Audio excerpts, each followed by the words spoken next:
I'm very proud to present you Professor Ulrich Weinberger. Thank you, Weinberg, sorry. Uli, okay, great Uli. Then he will give us a talk on design thinking, educative power of teams as a part of our 60th anniversary honorary lecture series. First, let me read his short bio, then I will give the floor to him. Mr. Weinberg is the director of School of Design Thinking at HBI, Hasso-Plattner Institute in Potsdam. After studying fine arts and design at the Academies of Fine Arts in Munich and Berlin, he worked freelance as TV graphic designer at public and private production houses between the years 1980 and 1986. After 1986, he specialized in 3D computer animation on scientific, industrial and art projects for companies such as ARD, BMW, Daimler-Benz, Siemens, Telecom, SDF. He is also founder of the companies Terra Tools and Cyparade, which are specialized in 3D animation, simulation and interactive 3D projects like computer games and cross-media projects.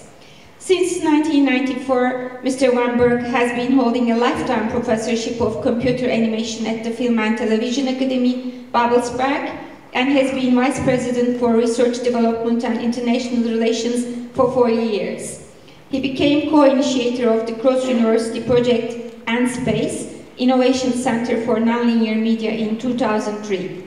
Since 2004, he has been visiting professor at CUC Communication University in Beijing, China, and he is holding the position of honorary director of Design Thinking Innovation Center in Beijing since 2014. He has also been an elected board member of DGQ, German Society for Quality, since November 2014. So no more words, and this is your time. Thank you. Thank you very much. Thank you.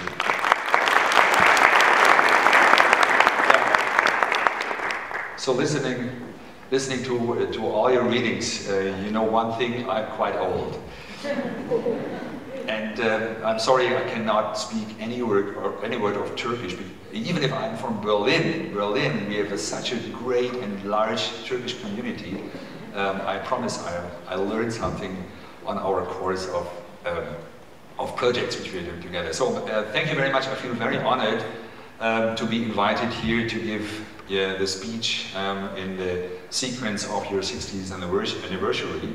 And I got the chance to see a little bit of your incredible university throughout the day. I just arrived yesterday evening, which is not my first time being in Turkey. I think it's the fourth time, but it's the first time in Ankara. And I'm really happy to be here and to share some of my learnings from the last 9 years, which is focused fully on design thinking, fully of what we are doing at the School of Design Thinking. So let's start with where I'm coming from. Potsdam, which is close to Berlin.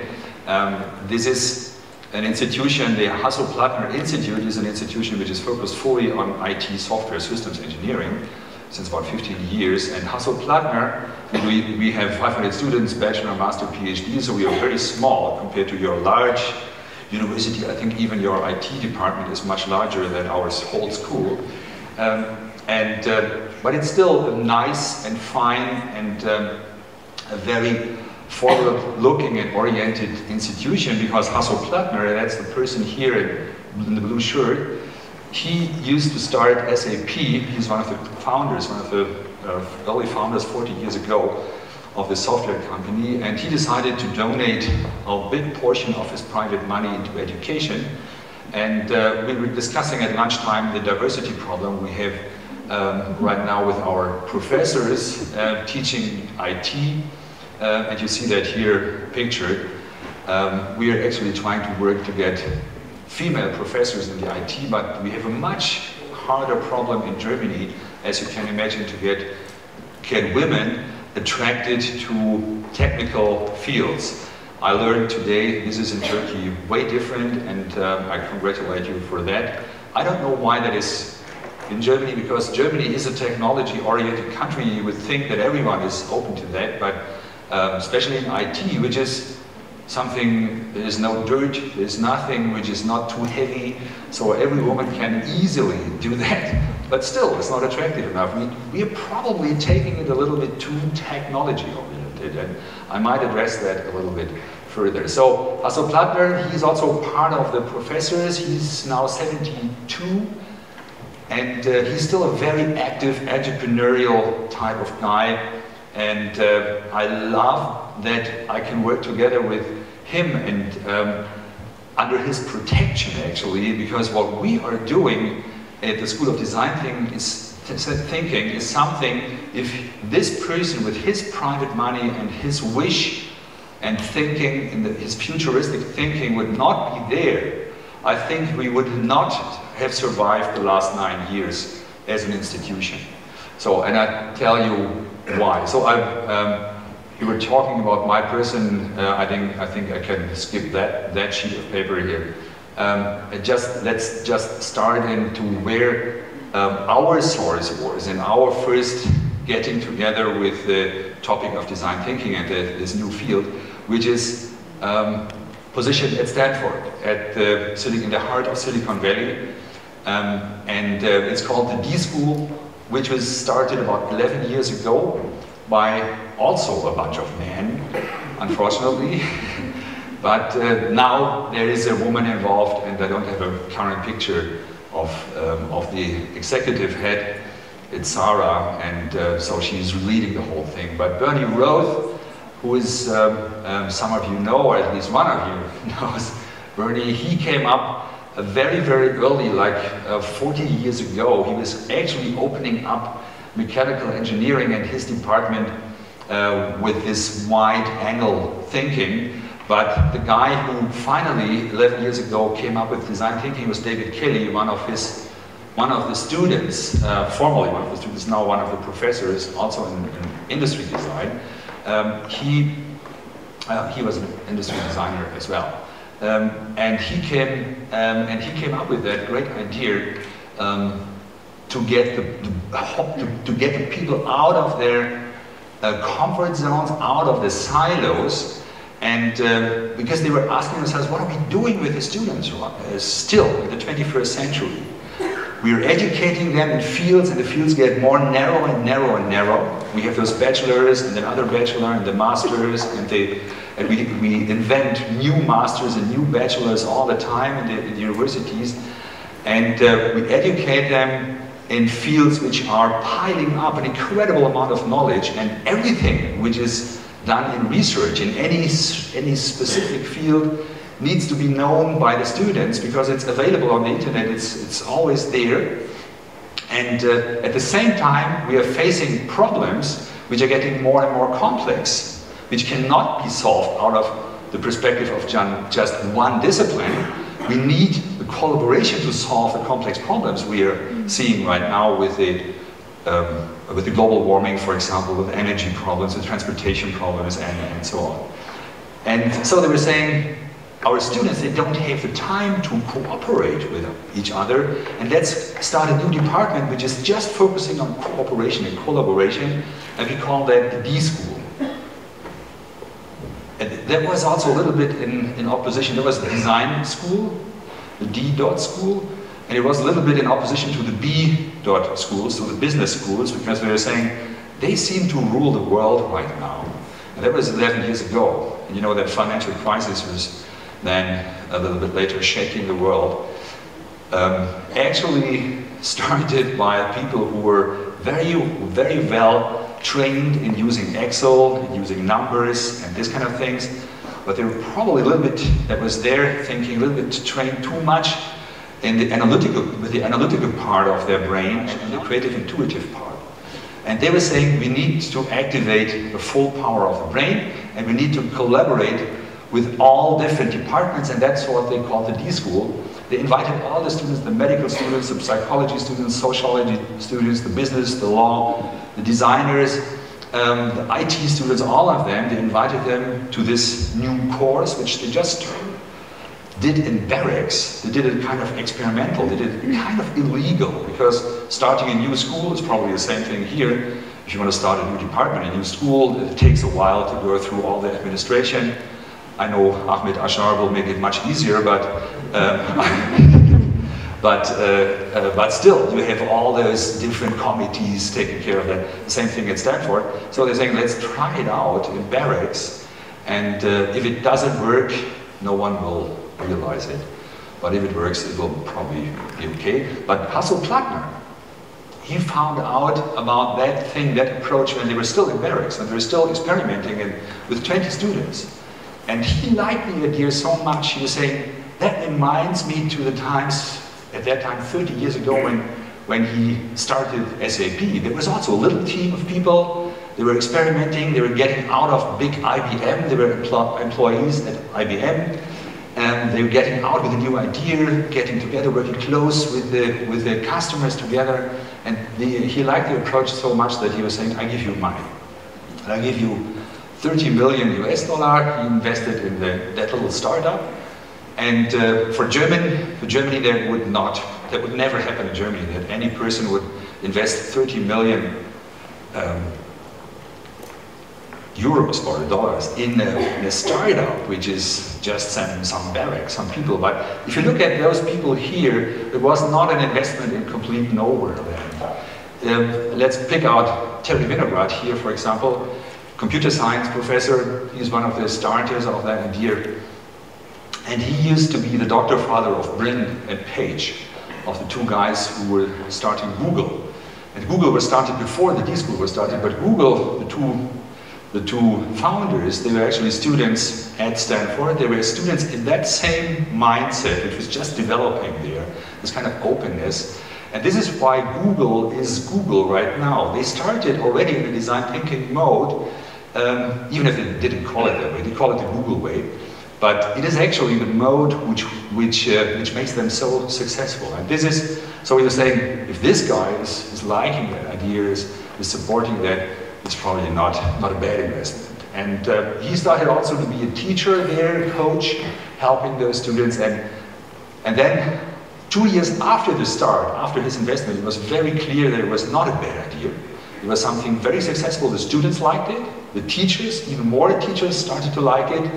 Not just the 5-6 people here, but especially the industry liked it because it was, from the very beginning, it was project-based. So it started, they didn't have a curriculum, they were starting to ask companies, institutions from the outside to give them real-life questions, real-life challenges, and the companies, they were getting back incredible ideas, incredible solutions which they could actually use to implement right away. And so Hasso-Plattner was saying, if this is running in the United States, we should have the same thing also in Europe. And that was the moment when I got involved. And I got the chance to, together with Hasso-Plattner, to move the idea over. We spent quite a time actually at Stanford, and looking at the students, talking to all the professors, talking to the project partners. And at that time, like 9 years ago, we were not sure if that will work in Germany.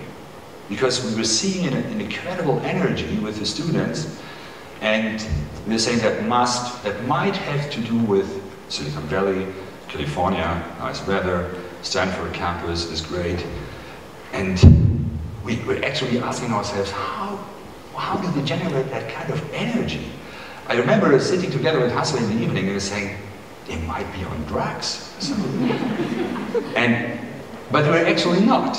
And so we moved it over, and it took a while, but after the first half year, it was already clear this is not a concept which is in Silicon Valley. This is a concept which is very good for people all over the world. And so we did the same thing. If you look at what we are doing, we started with 40 students, now we have 120 students, representing about 65 different backgrounds, about 50, I think currently 60 universities, 20 nations. And we have a teaching team with 35 professors and assistants, and all of them are part-time. Our students are there for 2 days a week. They do their master's or their final thesis, their doctoral thesis. 3 days a week, 2 days a week, they spend at our place and they collaborate with others in little teams. And you see, if you look at the 120 students, rather than 60 different disciplines, it's like a full university setup. You have medical students, architects, industrial designers, mechanical engineers, all of them. You have all the expertise. You have 120 students and nearly a full university is sitting in front of you when we start the semester.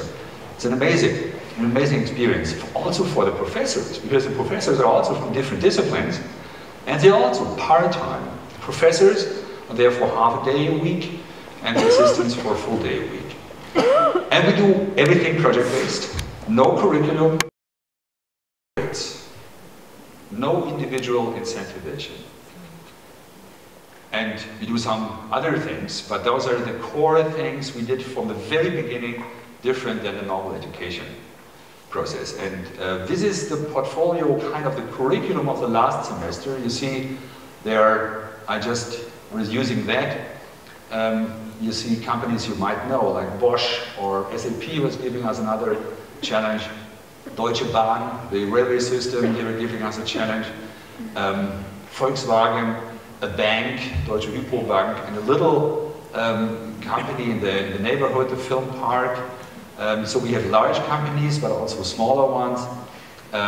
Online company like mobile.de. They all give us their real challenges for the students, and the students work for 1 semester. They have a 2-semester course, and for 1 semester they try to solve their problems in a new way, in a collaborative way, and of course together with this institution, with this company. It's not that they give us the challenge at the first day and after 1 semester they get the result. No, it's a constant process, a constant exchange.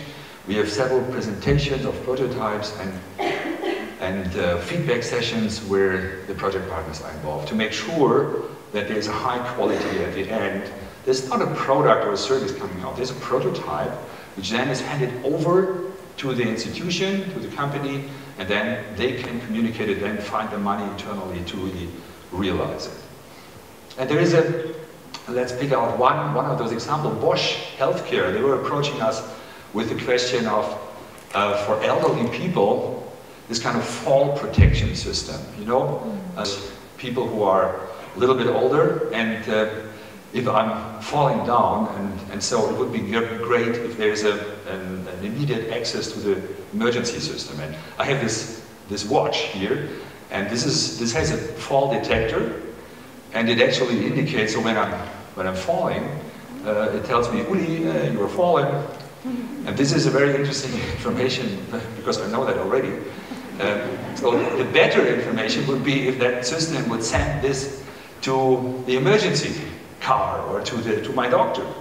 And those systems are existing, and Bosch is actually selling them, but they look so clumsy that no one wants to carry them around. Because if you have that at your wrist, you indicate, hey, you are an old person. You know? And so no one, what they were asking themselves and us was, how can we integrate that in normal life of people?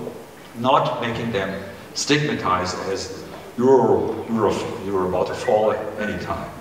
So this was one of the questions, but I show you another portfolio of the previous semester, which is completely different. There was a radio station approaching us about the future of radio. There was the federal police approaching us regarding the check-in system, the check-in process at the airports. How can we improve that? And how can we improve that for the clients, but also for the people who are working there, for the security guards? We did something about Butchers Experience 2.0. I'm not sure if you have the same thing here in Germany. If you look at butcheries, and the number of butchers in the last 20 years, it's like dramatically dropping down because of a lot of vegetarian eaters and vegan eaters and change of the habits, of the daily habits of people. And so they were approaching us and saying, we need new business models, you know, otherwise we will be disappearing. You know? And the students came up with a very interesting initiative to actually rethink the way how butchers set up and sell their meat, combined with online services, combined in a digital world, with new possibilities, and they were setting up a learning program which is just running, I think right now, for younger butchers and older butchers, the owners and the futures, to get them together and to come up with in a creative process with new ideas. But the most interesting, for me, the most interesting project in this portfolio was the one we did with the Berlin government and the guys responsible for prisons. And they approached us, the head of prisons approached me after a lecture, and he was saying, I'm the head of 7 prisons in Berlin, and I started thinking during your lecture about if it would make sense to have internet access to prisoners. And I was saying, that probably doesn't make sense. Because they are in prison for a purpose. So immediately I was thinking, but then he explained me, he was saying, but there are people in prisons since 8 years, and now they're about to be relieved, and they want to be re-socialized, and the society wants them to be back. But 8 or 9 years ago, this kind of piece of glass was not existing. It just came up, so they never have had the chance to touch this kind of thing or to have access to that, and also to access the internet for the last years. And I started thinking of, that might probably be actually true, that a certain group of people should have actually access. So our student team started to work here, and they did what we always do. So with the federal police, the student teams, they went to the airport. They took flights. They were flying through Europe. They went to different airports. They were talking to the passengers, talking to the security guys to learn. We talked to the butchers as well, and to the radio listeners, and so on. Here, we had to send the students into prison. And they actually went into the prison. I was there, spent half a day in prison. Who of you have spent a day in prison? Be honest, you know. So I didn't have that experience either, and it was really, really strange. This is a completely different world, completely different regulations, and it was really scary also to be surrounded by lots of criminals. There were about 500, and to see them. And the students spent days there talking to them, talking to the social workers, talking to the justice people, to the security people, and they came up with very interesting insights. And they transferred the insights then into a product idea, because the idea, well, the outcome was that, or the insight was that it is not the internet access which is missing. Those guys in the prison, they were asking for a better connectivity to their family, to their social worker, to the guards, which is usually through a very formal process with paper and applications and this kind of things, very complicated. And the students came up with a very brilliant idea of having the larger version, you know, the larger version of that tablet. And this is now what the Senate, the Berlin government, is actually promoting. There was a big press thing going on, I think 10 days ago, where they promoted this new thing. It's not there, product needs to be developed. You cannot use an iPad or so, you need to have a specially protected thing. But it was an incredible learning, and the interesting thing was, it was not about internet, and all of the people involved, the policemen, the social workers, and the prisoners, they were all saying, wow, this is great, we need that kind of thing. So I just show these are the project partners. You see, we have a lot of them. We see, we have, with every one of those, we have similar experiences. And I could show a lot of things, but I just want to dive a little bit deeper into design thinking. What are we doing, and why are we doing things significantly different? And this is because we see an increasing pressure to change. And this is my personal curve for the last maybe 20 years or so. And I was seeing, I used to be the vice president of a film school. And I started being a professor for computer animation 21 years ago. And I remember very well that film school, which is the largest one in Germany, at that time, 21 years ago, didn't have any computer. Not a single computer. The only machine The only high-tech machine was a fax machine. That was the only thing. So the first thing what I had to do was have a big application running, get money for buying computers. And I remember very well the Senate of the school, when I presented my concept 21 years ago, all of my colleagues, very honorable professors, they were all saying, Mr. Weinberg, this digital thing, you know, this is a fashion. This is a fashionable thing. Let's just wait 5 years and this is over. You know? You should never spend that much money. It was about 1.5 billion Deutschmarks at that time. And never spend that much money. We should rather spend it into projects. And at that time, I was completely wrong, because for me, I was working in that field since 5 years already. For me, it was very clear that it's not a fashion. You know, that will change everything in my work experience and in the experience of any media person, fundamentally. So, but at that time, I could kind of easily estimate or guess what will be the development for the next 5 or 10 years. Now, that changed. Through the last years, it changed significantly. It feels now more like this, more like an exponential pressure to change for myself. And this is because this time is over that people think digitalization is just a fashion. And we were seeing a lot of analog things becoming digital. Then a lot of digital things started to connect with each other. And we saw the networks growing, the social networks, and people associating with some electronic or digital thing. But what we are seeing right now is that networks are connecting with networks. And this is something which is happening nearly automatically. There are gigantic networks, global networks, and they're finding each other and exchanging information, and we don't have to do too much about it. But we just see that and feel that, especially with our pieces of glass. Actually, who of you does not have this kind of piece of glass? Is there one? No? You all have these things? Not only one person has a Nokia phone or so. Oh. I have seen one in my lectures, there was one person raising the hand, he didn't have any phone. I found that was very interesting. And he was a bank director, it was not just a random person. And he was saying, I don't have quality time with my people. I am off that whole thing. I found that very interesting. And he is a very successful bank, by the way. So, but this is how it feels for me, because I see more and more of those informations are coming out, tons of apps every day to update. And we are living in times where this is even speeding up. And I'm always looking and trying to find good examples to help myself to maneuver in those times. And I was recently listening to Andrew McAfee, who was always, he's the guy who's written a book called The Second Machine Age about artificial intelligence.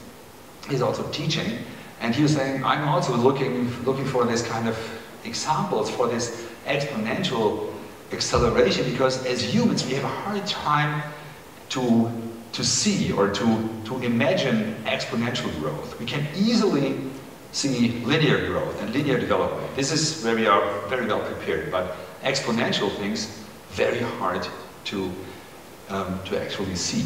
So he was using that example, the chessboard. Who of you knows that? The chessboard and the rice.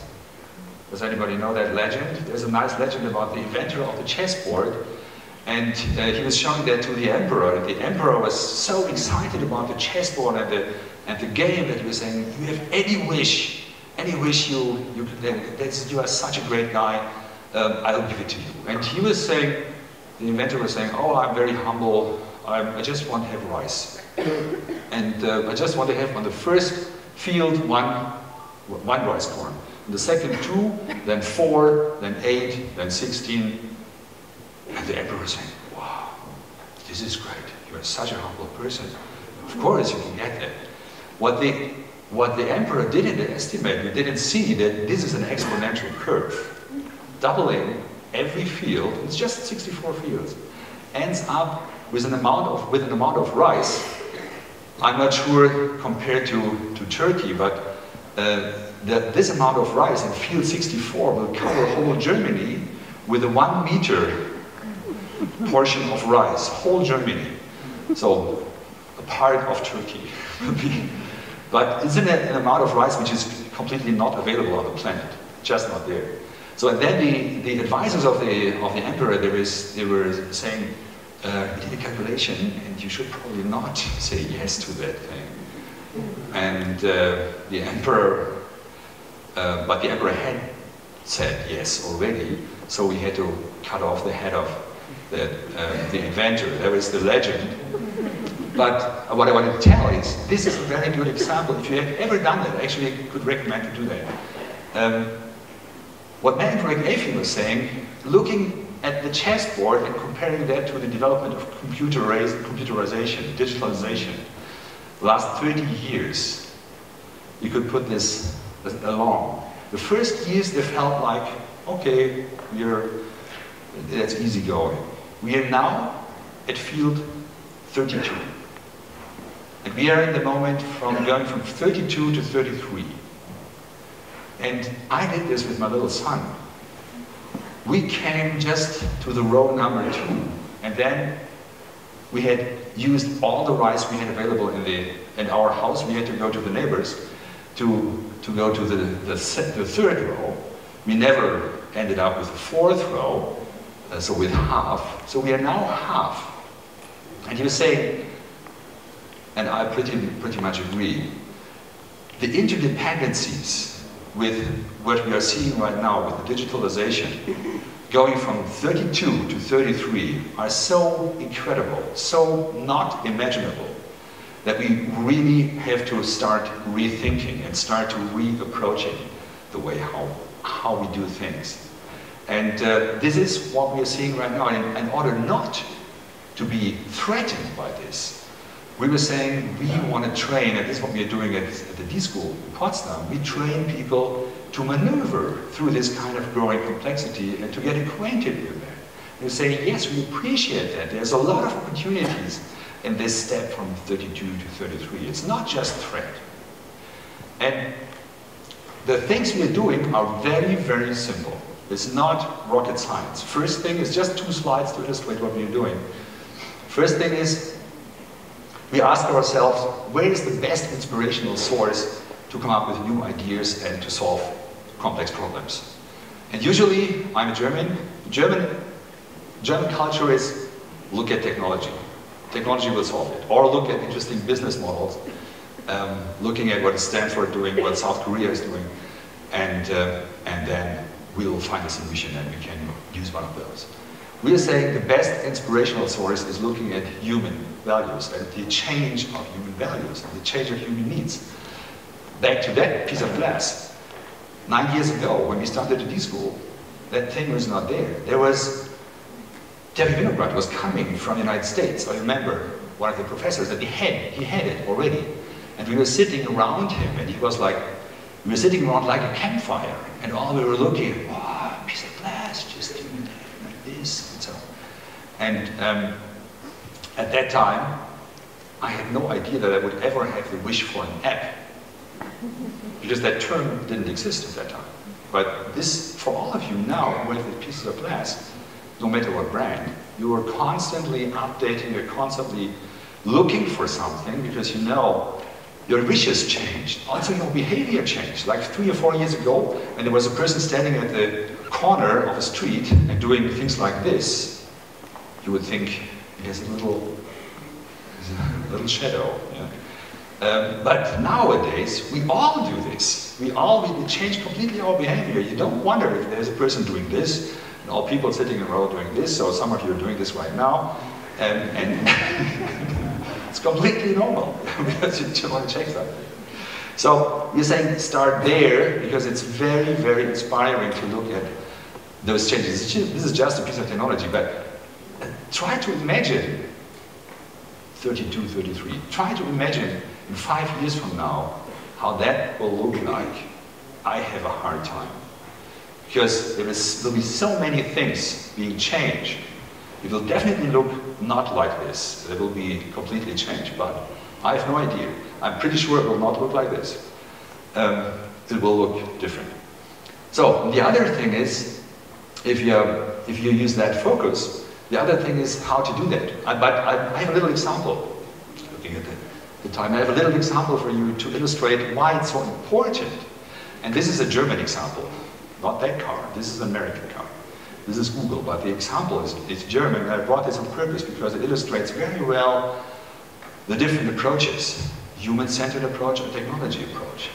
This car was shown beginning of last year, first time, the self-driving car project from Google. And you remember, I remember very well seeing the first videos, the first pictures of the car, and I couldn't believe that they showed that ugly potato to the public. You know, this is just a prototype.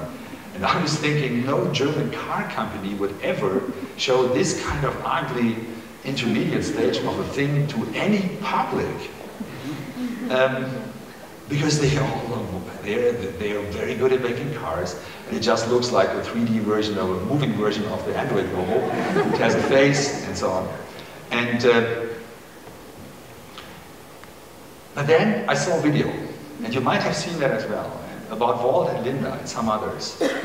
And that completely changed my mind. And I show you a piece of it.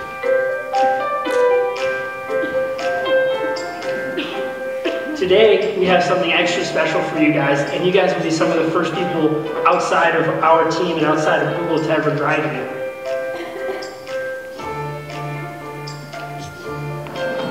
Oh, there it is. Oh, isn't that cute?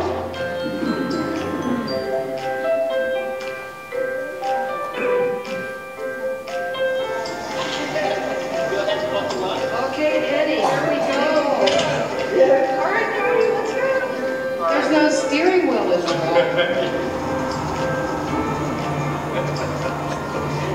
It was a big decision for us to go and start building our purpose-built vehicles for this. And really, they're prototype vehicles. They were a chance for us to explore what does it really mean to have a self-driving vehicle. But in the small amount of time we've been working on it, we have functional prototypes, and it's exciting. It's really cool. It was like really kind of a space age experience. Okay. Really please. You said, relax. You don't need to do nothing. It knows when you need to stop. It knows when you need to go. It actually rides better than my own car. Yes. What she really liked was that it slowed down before it went around a curve and then accelerated in the curve. She's always trying to get me to do it that way. That's the way I learned in the high school drivers. So when I saw that video, especially Linda talking about her experience, she reminded me to my mother. She's turning 80 this year, and she's living in the countryside, and somewhere really close to Cologne, in Germany, and they're really in the countryside. She stopped driving 15 years ago because she was scared. But now the buses are dropped down, so she has a hard time, very hard time to get from A to B. And I showed her the video, and she was immediately asking myself, how much is it? And where to get it? She was completely, for her it was not an ugly thing. For her it was something she could use immediately, you know, and would really support her in her life. Are we ending? No. So, and then I got the chance to get together with Rupert Stadler, who is the head of Audi in Germany, the CEO. And he invited me for a half day to talk about design thinking, and talk about change, network thinking, digitalization, and so on. And we didn't want to talk about cars and design of cars, not at all, and innovation. But of course, I asked him, what was it? Was it scary with Google coming up all of a sudden with a car, because we were not expecting them? He was saying, yes, it was actually somehow unexpected, but we have that kind of technologies there. You know? So we discussed here and there, and he showed me the RS7, and actually at that place where we were meeting, he went downstairs and he showed me the real car. He was saying, this is the auto, we call that the autopiloted driving. And at that time, I didn't have a chance to see another video which I want to share with you. Hello everybody, this is Audi Media TV from the Hockenheim Ring, Germany.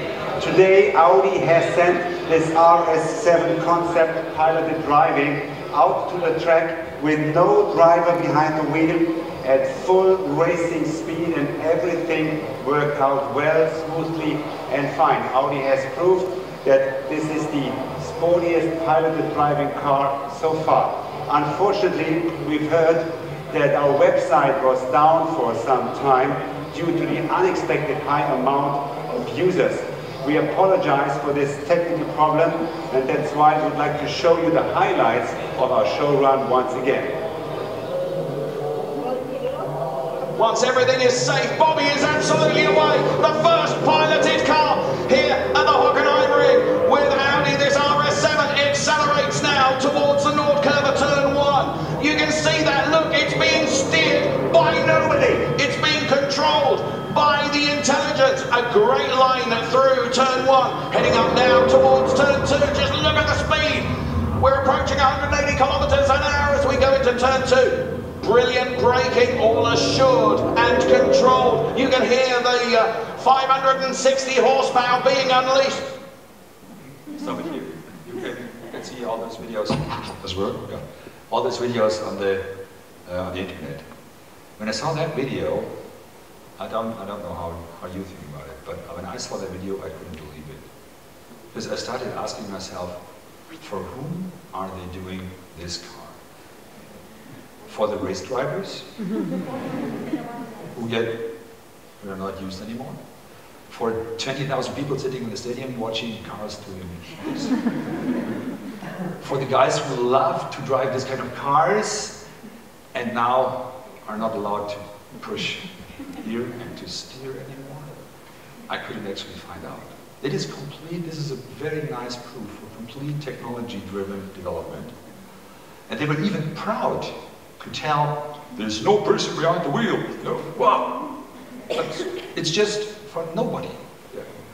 So we want to prevent our students from walking in this direction. We want to focus on human values. We want to actually be very close to the customers when we do this with this, in this kind of, this simple triangle. We are focusing on teams, collaboration, getting people together. People from different disciplines. We are focusing on diversity. We are focusing on a process which is aware that we are doing the step 32, 33, linear approach. A linear work process doesn't work anymore in this kind of era we are living in.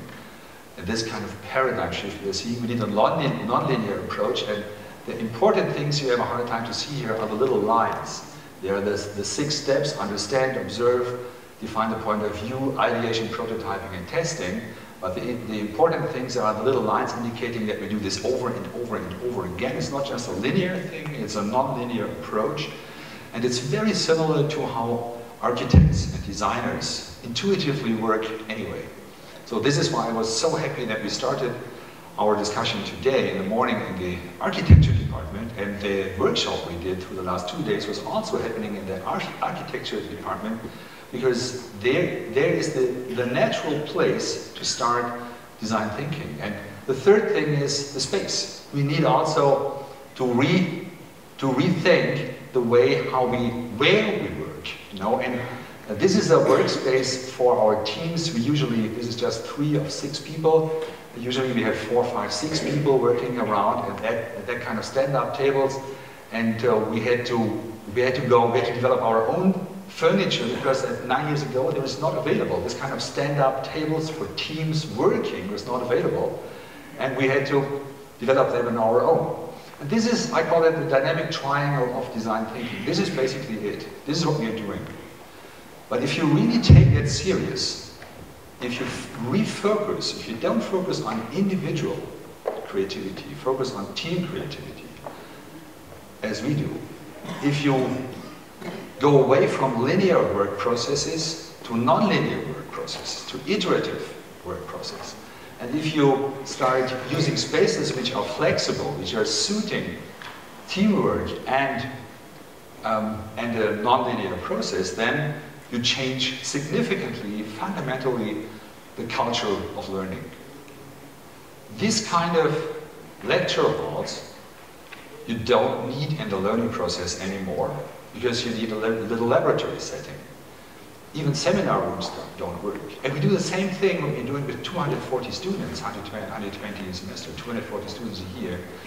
At the same time, we are educating professionals, managers of large companies, and a number of 2,500 last year. This year, I have a hard time to estimate how many people will run through our courses. They're doing exactly the same thing. And we ask them to look at how they group people. Do they emphasize, do they put a big emphasis on teamwork and collaboration? Do they use nonlinear processes? Do they have spaces available which allow the people to open up their mind? And if they do this seriously, and some of the companies like Google and others are doing this, the whole work environment changes significantly, fundamentally. And I have to fast forward through some of the slides, but I just want to share some of the unintended impact we had through the last 9 years, because some of the things we were expecting that would happen in this kind of setting. But some other things like this, we didn't expect. This is indicating that design thinking, that whole process, is a kind of startup generator. We have more than 70 startups just falling out of the procedures, falling out of the classes by nature. The people are starting to meet each other, work to collaborate in the teams, find out that they find the right people, they generate new ideas, and they start a company after the first semester or the second semester. And this is just a summary of all those companies. There are software companies, there are hardware companies, there are agencies, there are network companies, telecommunication, small ones, larger ones. The first ones are already sold to larger companies. It's really amazing. It was a little bit scary at the beginning. Especially one company scared us the most, which is Dark Horse Innovation. I think it was the first year. We had just 40 students. 30 of the 40 students decided to start a company, an agency, a design thinking agency, kind of competition to what we were doing. But 30 people to start a company, from my perspective at that time, it was complete nonsense. Because the 30 people, you have that hierarchical problem immediately, who is the boss? But they managed to find a new way, and they managed to stay. They're still up and running, they make millions of euros, they have big clients, still with 30 people, they are an agency, and they just wrote a book about their mode. They call it Thank God It's Monday, because they love to work together. And last week, they got a top story, a top cover page in one of the magazines in Germany. We are the chief, we are the boss. And this is the team, this is a part of the 30 people. And I couldn't believe it to see them on the top page. And the whole article is covering this kind of transformation in leadership in other companies as well. But they were an example. And we saw other things happening, that large corporations and also smaller ones started building design thinking spaces for their own purposes, for their own innovation process. You see DHL did this, Deutsche Telekom. IBM was recently starting the second design thinking space in Germany. And they have it all over the world. Can't beat that. Okay. And even Deutsche Bank, you would never expect that they have a design thinking space. It's 3 or 4 years they have that kind of thing. And most of them are equipped with our furniture. They actually buy the chairs and the tables and the whiteboards we develop, which was also not intended that we are selling the whole thing. We were never planning to be a furniture company. It was still not. And then a lot of companies started asking. I told you about this 2,500 people. This is just a summary of companies, of logos of companies approaching us for a 1-day, 2-day, 3-day program.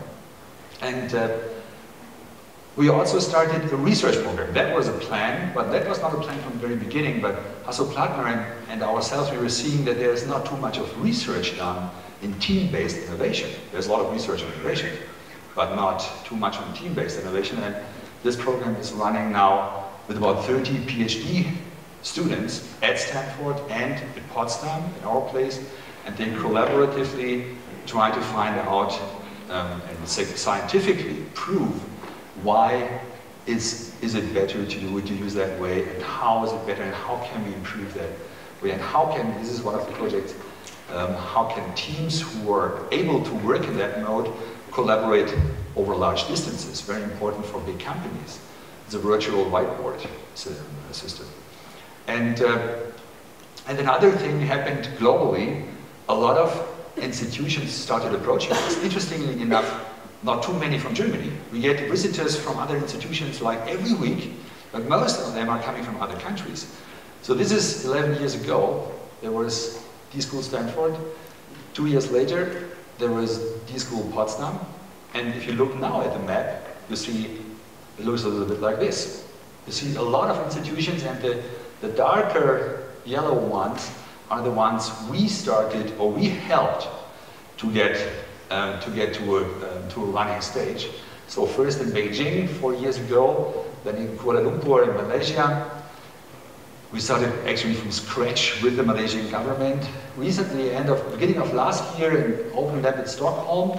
Right now, this spot will become a dark yellow, dark red spot in Cape Town, because Hasso Plander is one of his living spots is here, and we are together with Cape Town University here. Right now, we're setting up a new D-School, and you see here Istanbul. If you go closer, ITU has a little, very tiny design thinking space already, and this is probably compared what we could do here, really a very, very small thing. And what I would love to see is this, pretty soon, to have that spot not as a blue one, but as a dark yellow one on that map here, because I love to see that cooperation, and it started already with a workshop at the visit last year.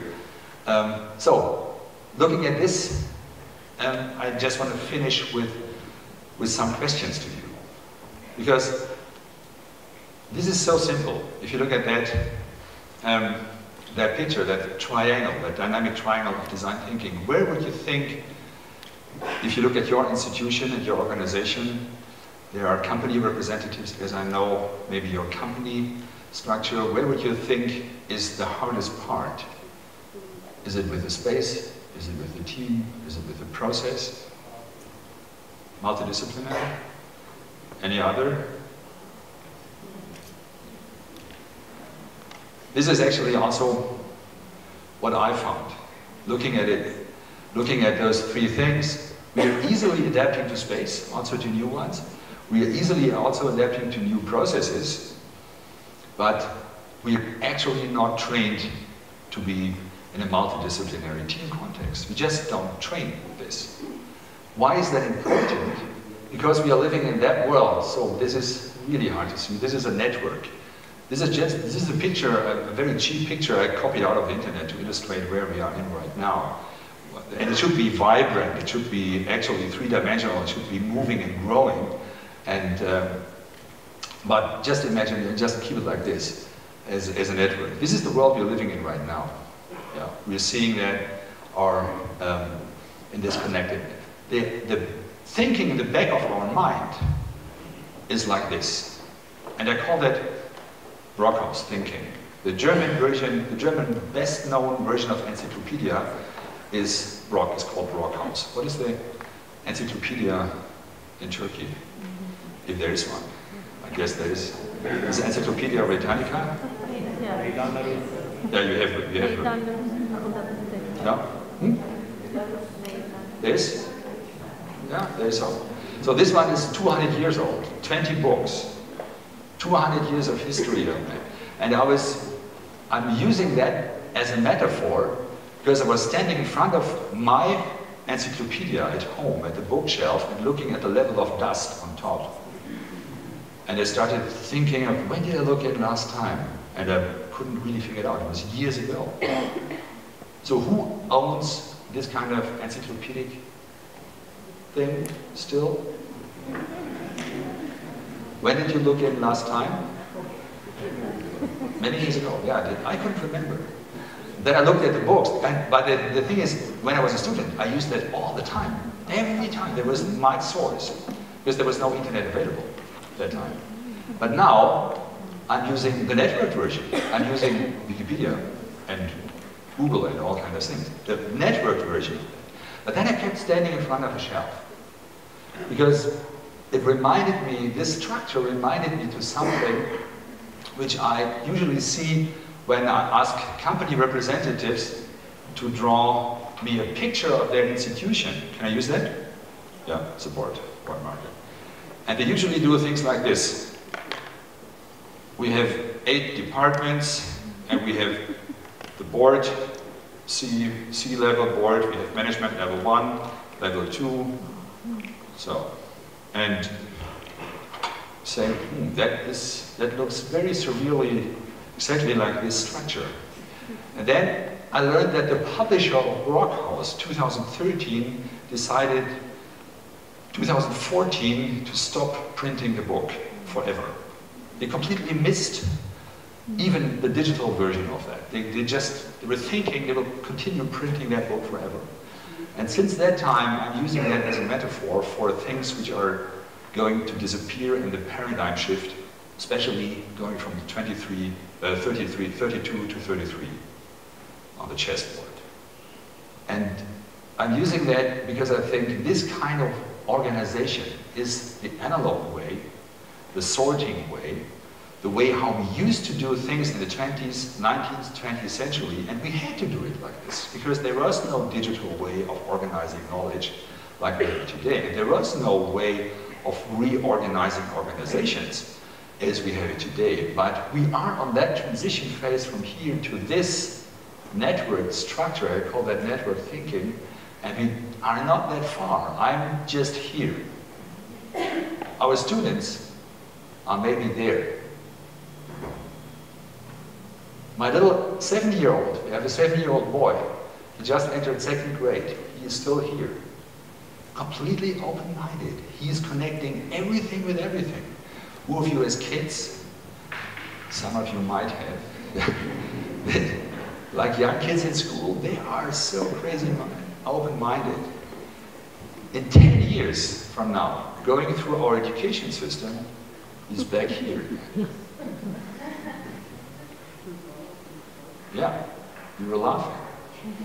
I think this is a serious problem we are facing right now, because we are still preparing kids, young people, with an old structure, because we structure organizations.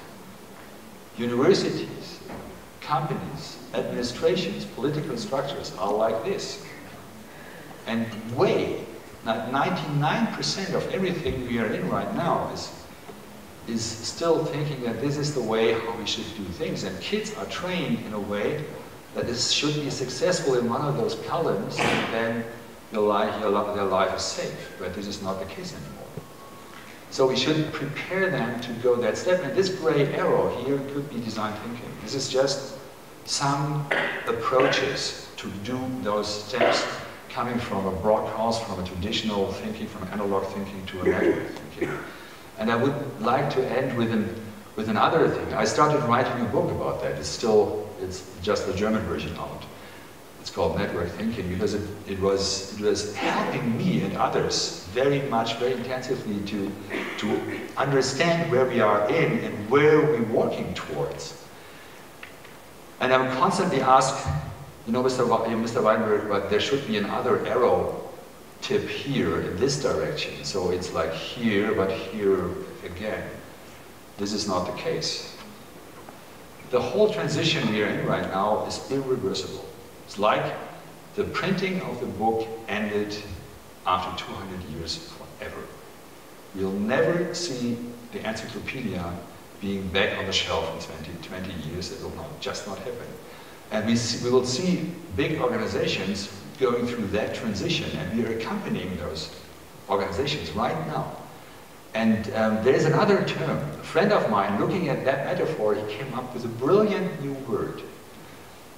And he was saying the old way of thinking and doing is characterized through IQ. We measure the intelligence of a single person. And there's just one number coming out, 94, 112. If you do this since 100 years, IQ was about 100 years ago, was invented by some German scientist, some French was helping him. Stanford University was actually introducing the first IQ test, which we are still using. Maybe all of you have done this. I have done this as well. I don't release. But the friend, Peter Spiegel, he was saying, what we are indicating here, the way the world we are looking towards and working towards could be defined through WeQ. And I was saying, I've never heard about it. So we just came up with it. And immediately I was saying, Peter, this is an incredible term. Because on this transition, we need also new words. We not only need new structures, new procedures, we also need new terms, because we have to reinvent nearly everything what we're doing towards this direction. And WeQ is helping us. And if you look at car sharing, crowdsourcing, all these kind of things which are defining a lot of reality of younger people today, you see this is all in the WeQ mind. And this is the transition we are working on right now, and this is the transition every organization is in. I just want to finish with a view to one company, which is Bosch. Bosch recently, 360,000 people. They were saying we have all the different scientists in the different departments located at different places for the different departments. They all put them in a new building, and it looks like a block house, and that putting it upside down. So. And they got them all together, and the top floor is an empty floor. It's a floor where they can meet. You could call it the design thinking floor, where all the different expertises can meet. And they did something else. It's unfortunately just the German. There was a newspaper, that's the CEO of Bosch, Volkmar Denner, announcing that they completely got rid of the individual bonus. January this year, they completely, for the whole company, stopped looking at individual bonus, which is at school, it would be individual grading. They moved away, they still pay bonus, but it's focused on the whole company performance or group or team performance. And they were saying this will be a revolution for Bosch. And this is the first German company actually doing this radical step in the 21st century. There are some smaller ones doing this, but the first big German company is doing this now, and this is an indicator for something. This is an indicator for the big transition I was talking about, and for the necessity of what you are describing. Together we can change the world. And this is what I would like to end with. I found that and I loved it from the very first moment, and I would like to use that as the term for our cooperation and for changing the minds of the students, the minds of the teacher, the minds of the administrations, and towards a better world. Thank you very much for your attention.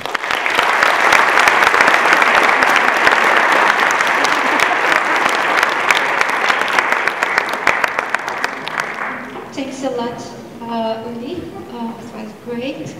So I think you may have some questions and start. Any question? Yeah. Hi, my name is Ibrahim. I'm studying industrial design. I have a comment and a question. The comment first, you said that the driverless car, we are designing for nobody. Maybe the need for it is not yet here, but maybe in the near future we will have a need for it. And you mentioned your mother, so maybe we'll have the need for it in the future. So sometimes we need to design for something that we don't need right now, but maybe in the future we can see it. The second question, you talked about the problem is finding teams from different disciplines. So should we start, or universities should start teaching this approach during the undergraduate programs and not only in the graduate programs? So we should start from the bottom up, not the top bottom. Thank you very much. Yeah. I fully agree with what you were saying at the beginning. Yeah, of course, we should invent something where we actually don't know what is it for, but we should not make this as the main issue if you are a company. So, but where to start? Actually, I think what you are doing right now here at METU is exactly the right thing. You have already programs running which are multidisciplinary in the DST, as I learned. Yeah. It's a trial. But it's there. It's there. Sorry. You have spaces available. You have this incredible technology center. So you have the industry on the campus. You have connectivity there. You have people who are in that transition and also driving that transition. All the software companies, telecommunication companies, they are driving the big transformation right now. They are the active people. And so what I think is important to generate, I call that spaces, a protected space to fail. Protected spaces, real physical spaces, like labs, where people are allowed to have this kind of experience, this kind of team experience with no pressure, no grading, no individual incentivization, and also no sanctions. You know, if there should be anything should be possible. And as soon as you establish 1, 2, or more of those with that large campus, you need probably more. Then this kind of experience will, like a virus, like a healthy virus, will spread from one department to the other, and it will change the work habits of people. This is what we are seeing with companies installing, like SAP, installing Design Thinking Lab. They don't have just one. They have it now all over the world, at every department, and every place where they're located. And it's not only one thing, it's changing the way how they work, changing the office spaces for complete buildings. Step by step. Other?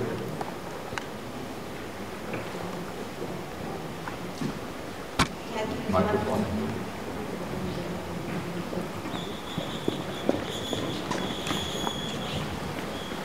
Hello, I'm Jim from Department of Architecture. I also have 2 questions to you. First, welcome to METU, actually. The first one is, I'm really honestly wondering about what is the virtue of post-it while thinking in design thinking, actually. What the word? Virtue of post-it. Of post-it? You are sticking on and off. It's a practical way, but was it the only way, only comprehensive way to do in design thinking in a like manner? And the second thing is, I'm still involved in this interdisciplinary design studio in METU, and we are working in a more socially topic way, and we are really struggling in it to find a real innovation in this, but it's hard to do different from all these engineering and design words. We really want to find something different from that, but it's really hard work to do in a social science-based manner. So this was another thing I'm really wondering about how to do in that sense, if you ever made in your institution or not. Yeah, to your first question, this is a question I get quite often, because HPI is well known as an IT institution. So when people enter our place, they say, oh, you're not working with computer, you're working with that old-fashioned post-it note with that paper thing. I'm saying, yes, this is actually of course we have computers as well, and we have a virtual whiteboard and so on. But if you have a group of 5-6 people, and if they are starting generating ideas, there is right now no technology on the planet fast enough to capture those ideas. And so we were looking for different methods, and the fastest one is actually to have a pile of post-its. It's also the cheapest one. To have a pile of post-its, write on it, stick it to the wall, recluster it, and if you have ever seen a group of people, and you do, since you are running those courses, of 5-6 people generating these ideas, real time, at the same time, try to do that with a smartboard. It doesn't work. It immediately collapses. But in 5 to 10 years, I'm pretty sure, maybe faster, we will get that kind of technology, and we're waiting for that. But up to now, this is the fastest way, and we want to have the fastest way of capturing every idea. So every idea, even the smallest one, might be later the indicator for the big breakthrough. Yeah. And the second question, I would answer in a way that look at the paradigm shift we are in. Look at from the Brockhaus model to the network. For Brockhaus thinking to network thinking, we are all trained. Myself, you, all over the world. The whole education system is not allowing people enough team experience. So, and this is why we have a lot of problems with that. This is why we have a lot of problems in the workplace. I'm constantly talking to managers of companies who are complaining that people are not able to collaborate right.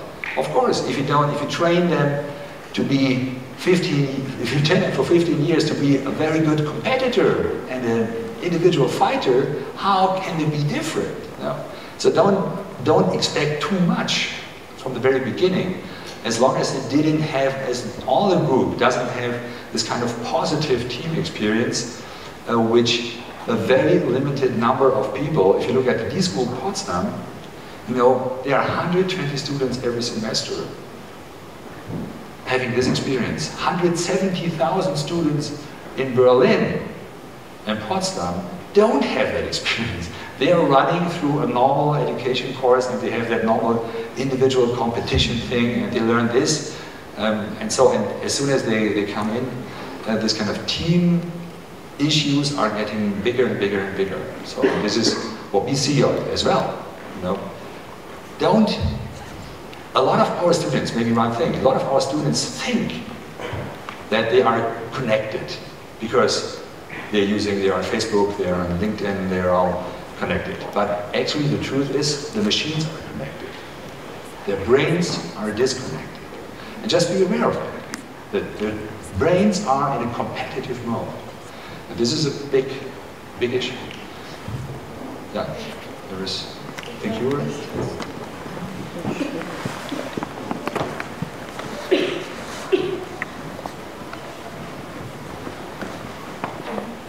Thank you. I'm teaching at the Department of Industrial Design. Thank you very much for this very inspiring talk. I would like to ask if, while forming the teams, interdisciplinary teams, are you actually getting only the students or professionals to work on a certain problem? Do you also include the stakeholders of the problem, other stakeholders of the problem, like users? Do you conduct any participatory studies? Yeah. So the second part, no, we don't include them as a team member, the project partners, but they are included. The students are visiting them, they are doing research with them, and we do at least 3 rounds or 4 rounds of getting together with the project partners, and then they are involved, and then they can give their feedback and input and redirect the course of the students if necessary. And the first part of the question, I'm not sure if I did get it right. Did I get it right? Yes, I received my answer. Yeah. Okay. Good. One last question, maybe, because I believe that we will have some lectures. I'm a student from the Department of Architecture, and I have a question. Starting from the last week, the company from Google, AlphaGo, had a Chinese game called Go, which has 10 power of 360 possibilities. And that happened, and like the world's best player lost to AlphaGo, and AlphaGo just lost 1 game from a Korean player, and I'm Korean. And I'd like to ask, the strange thing about AlphaGo is that the computer not only calculates the possibilities, but at the same time the company learns from the playing styles of other players, and at the same time computer predicts according to the statistics that the computer has. So do you think, and many articles and many companies predicting that the 40% of jobs will be gone for coming to 10 to 20 years. And I'd like to ask, do you think computer can replace the job of a designer or the process of design? The process of design. I wouldn't be so pessimistic saying that 40% of the jobs will be gone. But I would probably say 100% of the jobs will be different. Every job will be affected by what we are seeing right now.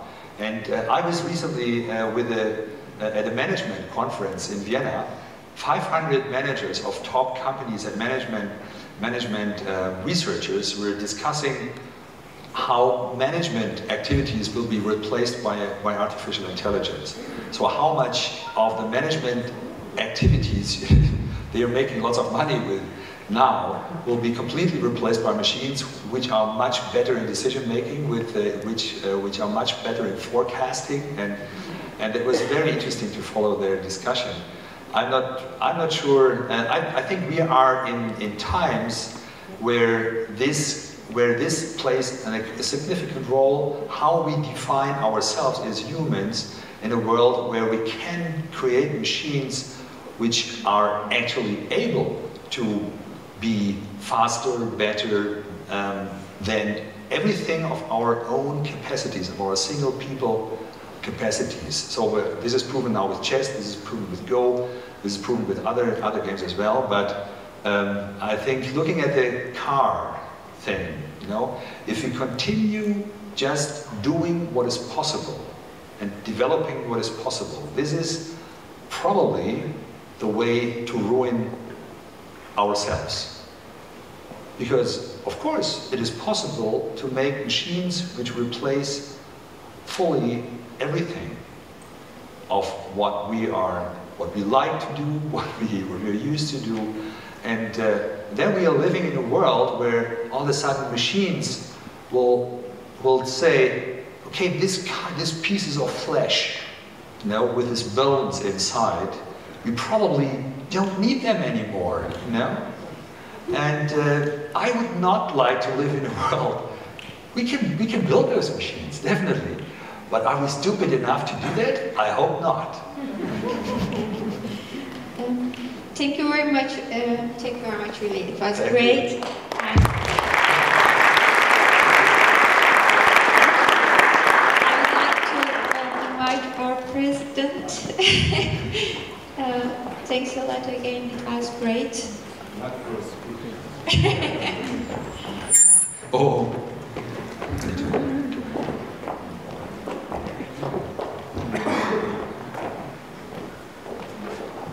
Wow.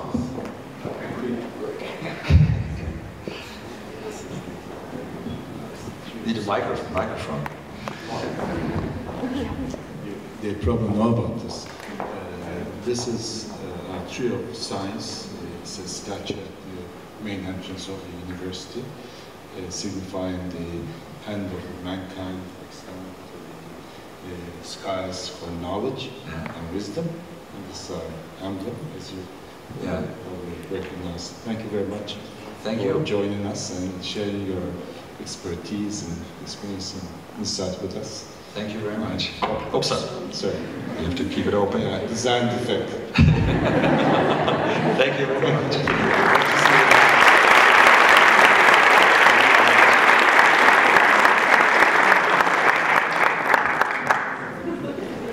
I actually love that this is a tree because I learned that all the trees here on the whole campus are planted by all of you. So all the people. And it's not by nature here, it's actually you did this. I think this is outstanding. And you should come back on 15th of May. We will have a Arbor Day, tree planting day. I can plan one. Definitely. Yeah. Thanks a lot again.